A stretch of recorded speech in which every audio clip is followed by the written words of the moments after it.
Lord Krishna, upon reaching the border of his most prosperous metropolis, Dwarka, sounded his auspicious conch shell, heralding his arrival and apparently pacifying the inhabitants of Dwarka.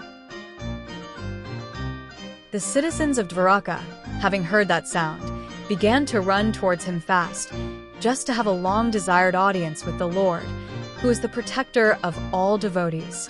The citizens arrived before the Lord with their respective presentations, offering them to the fully satisfied and self-sufficient one, who, by his own potency, incessantly supplies others.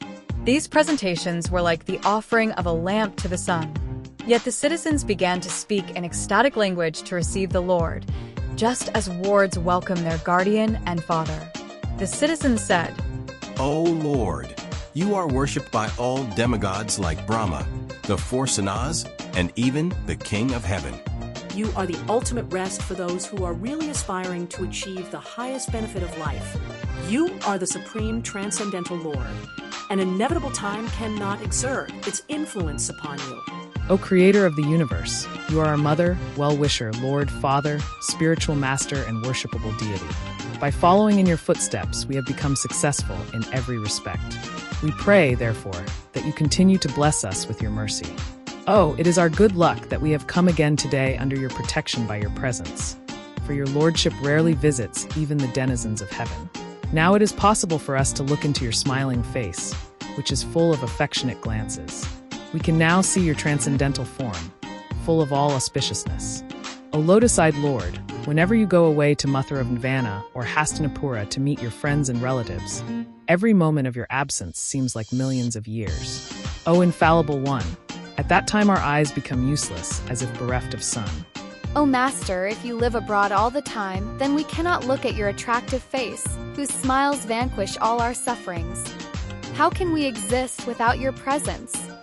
Upon hearing their speeches, the Lord, who is very kind to the citizens and the devotees, entered the city of Dwarka and acknowledged all their greetings by casting his transcendental glance over them. The city of Dwarkapuri was filled with the opulences of all seasons. There were hermitages, orchards, flower gardens, parks, and reservoirs of water breeding lotus flowers all over. The city gateway, the household doors, and festooned arches along the roads were all nicely decorated with festive signs like plantain trees and mango leaves, all to welcome the Lord. Flags, garlands, and painted signs and slogans all combined to shade the sunshine. The highways, subways, lanes, markets, and public meeting places were all thoroughly cleansed and then moistened with scented water. And to welcome the Lord, fruits, flowers, and unbroken seeds were strewn everywhere. In each and every door of the residential houses, auspicious things like curd, unbroken fruits, sugarcane, and full water pots with articles for worship, incense, and candles were all displayed.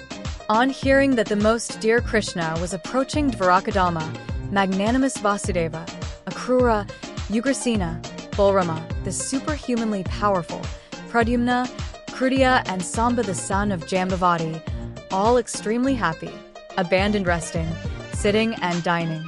They hastened toward the Lord on chariots with Brahmas bearing flowers. Before them were elephants, emblems of good fortune. Conch shells and bugles were sounded, and Vedic hymns were chanted. Thus they offered their respects, which were saturated with affection. Expert dramatists, artists, dancers, singers, historians, genealogists, and learned speakers all gave their respective contributions, being inspired by the superhuman pastimes of the Lord. Thus they proceeded on and on. Lord Krishna, the personality of Godhead, approached them and offered due honor and respect to each and every one of the friends, relatives, citizens, and all others who came to receive and welcome him. The Almighty Lord greeted everyone present by bowing his head, exchanging greetings, embracing, shaking hands, looking and smiling, giving assurances, and awarding benedictions, even to the lowest in rank. Then the Lord personally entered the city of Dwarka. When Lord passed over the public roads, all the ladies from the respectable families of Dwarka went up to the roofs of their palaces just to have a look at the Lord. They considered this to be the greatest festival. The inhabitants of Dwarka were regularly accustomed to look upon the reservoir of all beauty, the infallible Lord, yet they were never satiated. The Lord's chest is the abode of the goddess of fortune.